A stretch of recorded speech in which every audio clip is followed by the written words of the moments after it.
आप सभी का स्वागत करता हूं आपके अपने परिवार फ्यूचर रैंकर्स में। अभी तक हम लोगों ने अपने न्यू चैप्टर जो हमारा लाइट यानी प्रकाश स्टार्ट हुआ है उसमें 2-3 टॉपिक कवर किया हूं। आज उसी पाठ का एक बेहतरीन टॉपिक को स्टार्ट करूंगा जो है प्रकाश का परावर्तन। हमने कल क्या पढ़ा था, रिवीजन थोड़ा कर ले वो ज़्यादा ठीक रहेगा।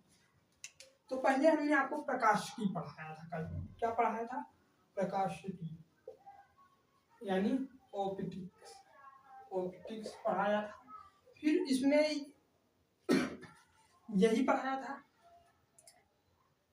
भौतिक विज्ञान की ऐसी शाखा जिसमें हम लोग प्रकाश के बारे में पढ़ते हैं उसे ऑप्टिक्स बोलते हैं यानी प्रकाश की बोलते हैं। प्रकाश की में हमने दो चीजों ये पाया था। एक क्या पाया था? एक किरण प्रकाश की, एक किरण प्रकाश की, एक किरण प्रकाश की और एक तरंग प्रकाश की। एक किरण प्रकाश की, एक तरंग प्रकाश की। किरण प्रकाश की को इंग्लिश में रे ऑप्टिक्स बोलते हैं और तरंग प्रकाश की को वेव ऑप्टिक्स बोलते हैं। किरण प्रकाश की क्या है, तरंग प्रकाश की क्या है, अब इसे थोड़ा हम बता दें। तो ये मान लो सन है यानी सूर्य है आपका।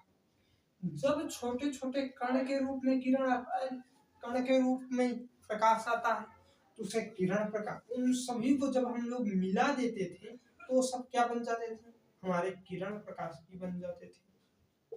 क्या बन जाते थे? किरण प्रकाश की। और उसके आगे जब छोटे छोटे एनर्जी यानी ऊर्जा के बंडल के रूप में आते थे तो क्या होता था? जब एनर्जी यानी छोटे छोटे बंडल के रूप में आते थे तो हम उनको मिला देते थे तो वो क्या बन जाते थे? वो हमारे बन जाते थे तरंग प्रकाश की। प्रकाश की तो हम लोगों ने ये सब अच्छी तरह से देखा था। फिर उसके बाद आपको हमने ये बताया था कि प्रकाश की दो प्रकृति होती है, एक किरण प्रकाश की, एक तरंग होती है। फिर उसके बाद और आगे आया तो मैंने आपको बताया था कि प्रकाश सबसे तेज, अब उसकी मैक्सिमम स्पीड सबसे तेज वाक्यम में होती है। यहाँ पर होती है वाक्यम यानी निर्वात में होती है। कितना होता था? 3×10⁸ मीटर प्रति सेकंड होता था। प्रकाश आता है किसी वस्तु पर पड़ता है तो अब हमें ये उस वस्तु दिखाई देता है, नहीं तो नहीं दिखाई देता है। हमेशा सूर्य से अर्थ तक प्रकाश आने में कितना टाइम लगता है? 8 मिनट 20 सेकंड ये टाइम लगता है। तो इन सब टॉपिक को हमने कल कवर किया था और इन सब पर चर्चा किया था। अगर नहीं देखे हैं तो आप जाकर देख लीजिए। फिर उसके आगे आइए, हाँ उसके आगे हमने वस्तु पर भी आपको चर्चा हमारी हुई थी, वस्तु यानी ऑब्जेक्ट पर। थोड़ा इसे इरेज करूं तो समझो ज्यादा अच्छा रहेगा ना।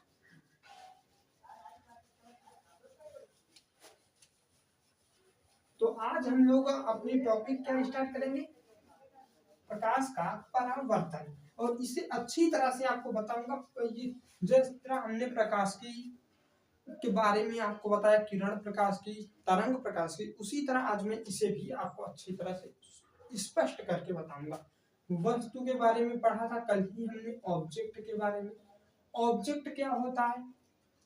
ऑब्जेक्ट दो प्रकार का होता है, जिनके पास अपना खुद का प्रकाश होता है लुमिनियस ऑब्जेक्ट बोलते हैं। जो किसी दूसरे के प्रकाश से चमकता है उसे नॉन लुमिनियस ऑब्जेक्ट बोलते हैं। यानी एक हमारा प्रदीप्त वस्तुएं थी, प्रदीप्त वस्तुएं थी। एक हमारी क्या थी? अदीप्त वस्तुएं। एक हमारी प्रदीप्त वस्तुएं, एक हमारी अदीप्त वस्तुएं थी। इसे इंग्लिश में क्या बोलते हैं? लुमिनियस बोलते हैं। क्या बोलते हैं? लुमिनियस बोलते हैं। यस ऑब्जेक्ट, इसे नॉन लुमिनियस यस ऑब्जेक्ट बोलते हैं। इतना आपको क्लियर हुआ? प्रदीप्त वस्तुओं के पास अपना खुद का प्रकाश होता है और अदीप्त वस्तुओं के पास है वो दूसरे के प्रकाश से खुद चमकती हुई प्रतीत होती है, दिखाई देती है। प्रदीप्त वस्तुएं की हमें एग्जाम्पल की अगर बात करूं, सन हो गया सबसे बड़ा एग्जाम्पल, बल्ब हो गई, सन हो गया, बल्ब हो गया, स्टार हो गए, फायर फ्री हो गई, फायर फ्री हो गए, ये क्या होते हैं, फायर फ्लाई होता है, हाँ हाँ फायर फ्लाई होता है जिसको जुगनू बोलते हैं, जुगनू। और इधर एग्जाम्पल अदीप्त वस्तु नॉन लुमिनियस के ऑब्जेक्ट की बात करें तो मान लीजिए पहला पेन ही, टेबल ही, इस तरह की जो चीजें हमारी क्या आती हैं अदीप्त वस्तुएं, और इस तरह की चीजें हमारी प्रदीप्त वस्तुएं में आती हैं। अब हम लोग किस पर आएंगे, अब हमने जो हमारी आज की क्लास की टॉपिक है उस पर अब चर्चा करेंगे। तो हमने कल की हर एक चीज को अच्छी तरह से आपको रिवीजन करा दिया हूँ। अगर इसको अच्छी तरह से आपको पढ़ना है तो आप पिछली वाली क्लास में जाकर देख लीजिए और वीडियो को लाइक और चैनल को सब्सक्राइब जब कंटेंट में दम दिखे तभी करना। तो क्या हुआ, प्रकाश का परावर्तन। तो प्रकाश का परावर्तन क्या होता है, तो इसको समझाने के लिए हम चित्र ये बनाएंगे, उसमें आपको अच्छी तरह से स्पष्ट होगा। तो इस तरह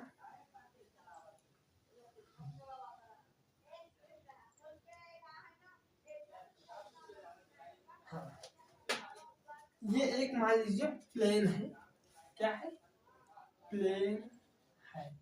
इस पर हम ये दो किरण बनाएंगे, दो किरण बनाएंगे, एक ऐसा हो गया, एक ऐसा हो गया। ये इस तरह हो गया। मान लीजिए इसका माध्यम क्या है, तो इसका माध्यम आपको मान लीजिए एयर है यानी हवा है। ये किरण इस तरफ से आ रही है, इस प्लेन पर इस समतल पर पड़ती है, उसका परावर्तन हो जाता है और इस तरह इस ओर चली जाती है। इसका माध्यम नहीं बदलता है। प्रकाश के परावर्तन में कभी भी माध्यम आपको बदलता नहीं दिखेगा। फिर उसके बाद आप और आगे आइए और समझाता है। लेकिन एक अच्छा पॉइंट क्या है इसमें, तो एक अच्छा पॉइंट ये है, इस पॉइंट को हम लोग एक लाइन अगर ड्रा कर दे तो इस जो ये दिख रहा है इस तरह, इसमें छोटे छोटे कट होते हैं जो इस तरह आपको बन जा रहा है। तो इसको हम लोग क्या बोलते हैं, नॉर्मल बोलते हैं। क्या बोलते हैं, नॉर्मल। ये क्या है, ये अभिलंब है, ये नॉर्मल यानी अभिलंब है। अभिलंब क्या करता है, इन दोनों किरणों को बांटता है, आपस में इन दोनों किरणों को बांटता है। हमेशा अभिलंब 90 अंश का एंगल यानी कोण बनाता है, इतना आपको पता होना चाहिए। और ये क्या है, जो किरण आती हुई प्रतीत होती है उसे हम लोग आपतित किरण कहते हैं। जो ये गिरी इस वाली किरण को हम क्या कहेंगे, आपतित किरण कहेंगे। और इस वाली किरण जो जाती हुई प्रतीत हो रही इसे हम लोग परावर्तित किरण कहेंगे। इसे हम लोग आपतित किरण कहेंगे, इसे परावर्तित किरण कहेंगे। इसको इंग्लिश में रिफ्लेक्टेड रे बोलते हैं। इसे क्या बोलते हैं, इसे आइडेंटी रे बोलते हैं। तो इतना हो गया। इन दोनों के अभिलंब और इन किरण के बीच में जो कोण बनता है उसे एंगल आई कहते हैं। उसे क्या कहते हैं, उसे एंगल आई कहते हैं। और इस अभिलंब और इस परावर्तित किरण के बीच में जो कोण बनता है उसे एंगल आर कहते हैं। एंगल आई और एंगल आर कहते हैं। तो इसकी परिभाषा क्या होती है, प्रकाश किसी वस्तु से, ये प्रकाश है, किसी वस्तु से लेंस से टकराता है, उसी माध्यम में वापस चला जाता है, उसी माध्यम में वापस चला जाता है। उसी को क्या कहते हैं, प्रकाश का परावर्तन कहते हैं। यहाँ पर हम लोग क्या लिखेंगे, प्रकाश के परावर्तन में, प्रकाश, आराम से लिखिए, प्रकाश किसी वस्तु से, किसी वस्तु यानी प्लेन से टकराकर, प्लेन को हमने यहाँ पर प्लेन बताया है इसलिए हमने प्लेन लिखा है, नहीं तो आप लोग वस्तु के ओनली वस्तु लिखिए, ऑब्जेक्ट, ओनली ऑब्जेक्ट लिखो बस। प्रकाश किसी वस्तु ऑब्जेक्ट से टकराकर उसी माध्यम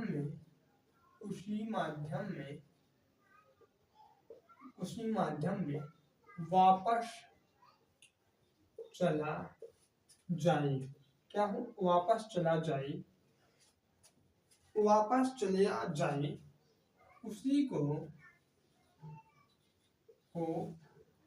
परावर्तन कहते हैं, परावर्तन कहते हैं। किसी प्रकाश किसी ऑब्जेक्ट से टकराकर वापस चला जाता है तो उसी को क्या कहते हैं, प्रकाश का परावर्तन कहते हैं। परावर्तन यानी रिफ्लेक्शन कहते हैं।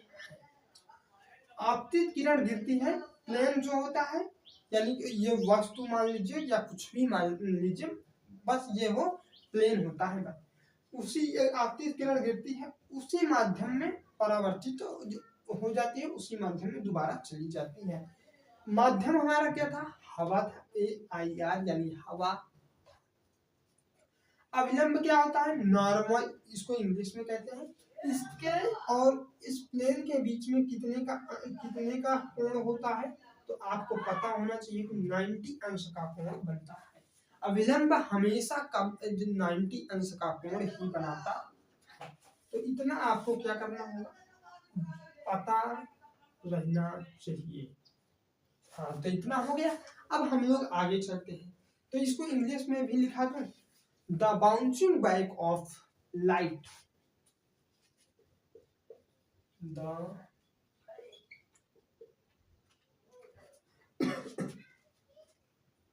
Bouncing off back of light, back of light in the same medium. Same medium मतलब कि वो हवा में आ रहा है तो वो उसी माध्यम में वापस लौट जाना। इन द, क्या हो जाएगा, in the same medium, same medium. Same medium का मतलब यही है कि उसी माध्यम में आए, उसी माध्यम में वापस चला जाए, वही को क्या कहते हैं, सेम मीडियम कहते हैं। यहाँ से जो ये AIR है ये अलग है, इतना आप लोग ध्यान देना। फिर उसके आगे क्या होगा, तो आफ्टर यानी after striking any surface is called reflection.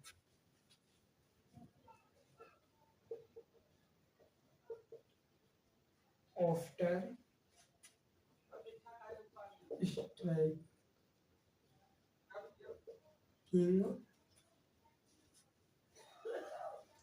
striking any surface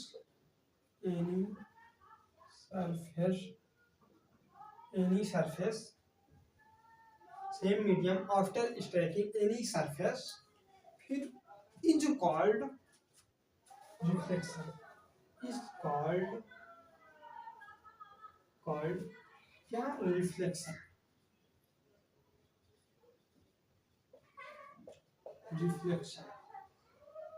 reflection ये क्या होता है, किसे कहते हैं, प्रकाश किसी वस्तु से टकराकर उसी माध्यम में वापस चला जाए, उसी को क्या कहते हैं, उसी को प्रकाश का परावर्तन कहते हैं। जब माध्यम बदल जाता है तो उसको क्या कहते हैं, अपवर्तन कहते हैं, उसे आगे बताएंगे, ठीक। तो इतना हो गया। अब हम लोग यहाँ पर कुछ चीजें हैं जो आपको जान लेना उचित है। ये जो आई है, यानी आई है, एंगल आई दिख रहा है आपको, ये वाला, इसे कहते हैं आपतन कोण। क्या कहते हैं? आपतन कोण। इंसिडेंट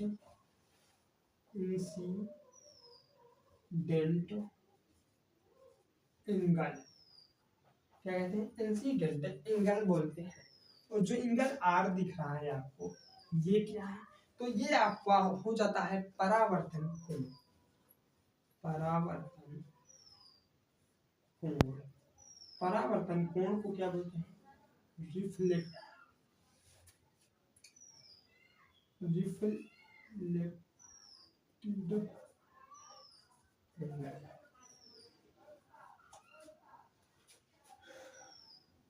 रिफ्लेक्टेड एंगल, यानी एंगल आर को परावर्तन कोण बोलते हैं, एंगल आई को आपतन यानी इंसिडेंट एंगल बोलते हैं।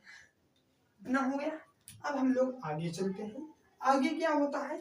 इनका परावर्तन के जो नियम है उसका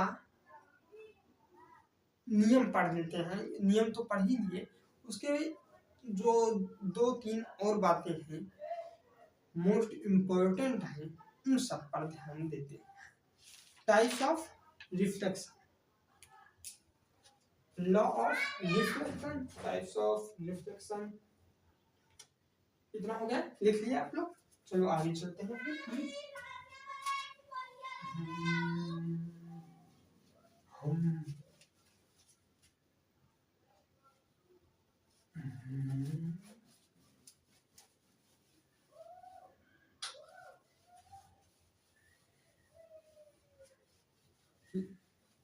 चित्र को नहीं इरेज करना था पर गलती हो गई, अब क्या होगा? चलो देखो क्या होता है।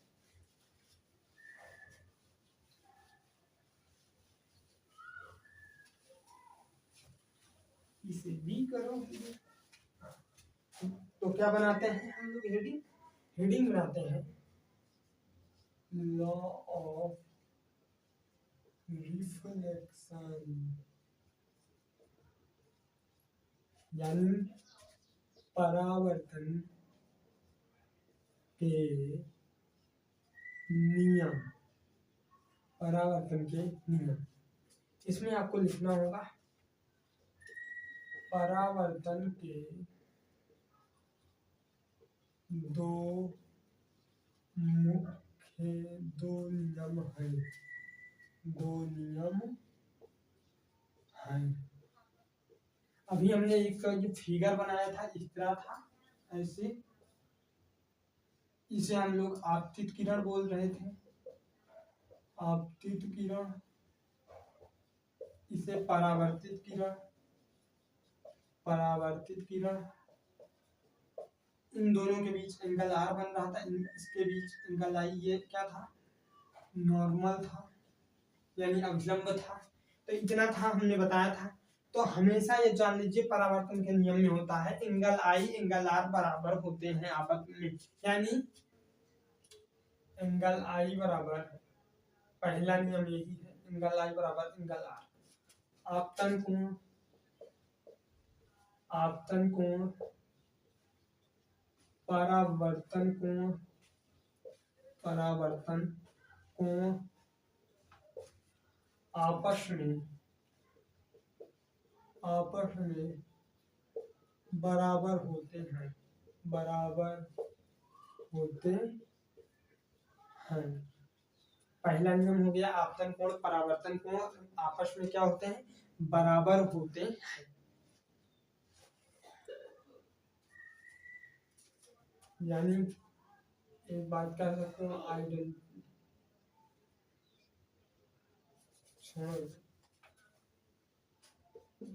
दूसरा नियम देखो, दूसरा नियम क्या होता है? आपतित किरण, अभिलंब और परावर्तित किरण, इन तीनों आपको दिख रहा है ना, एक ही प्लेन पर है, यानी एक ही तरफ है, एक ही माध्यम में है, ये तीनों एक ही तरफ, एक ही माध्यम, एक ही जगह पर है। इतना आपको दिख रहा है, एक ही प्लेन पर है, इसे हम लोग प्लेन कहते हैं। प्लेन, ये सब एक ही तरफ, एक ही माध्यम, एक ही ये जगह पर है, तो इसे हम लोग इस तरह लिख देंगे, आपतित किरण, परावर्तित किरण, आपतित किरण, परावर्तित किरण और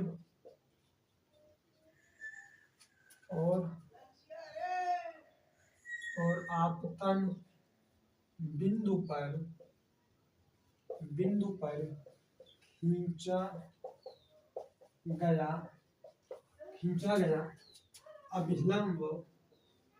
खींचा गया अभिलंब एक ही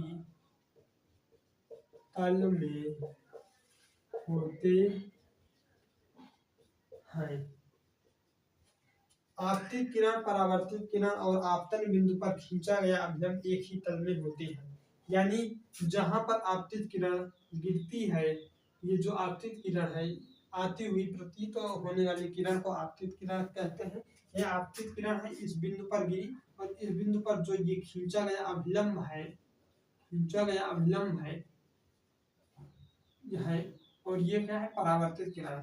तीनों एक ही बिंदु पर, जो आपतन बिंदु पर जो खींचा गया अभिलंब एक ही तल में होते हैं। यानी एक ही तल में, एक ही माध्यम में, एक ही जगह पर होते हैं। बस आज के लिए इतना ही।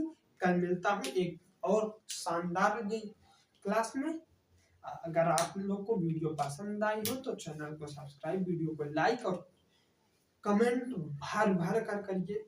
कोई दिक्कत हो तो दोबारा वीडियो बनेगा, आपको फिर से समझाऊंगा और अच्छी तरह से समझाने की कोशिश करूंगा कि उसमें आपको समझ में आए। तो आप लोग कमेंट में जरूर बताना कैसी लगी क्लास। आज के लिए बस इतना ही, मिलते हैं कल एक नई वीडियो में। जय हिंद, जय भारत।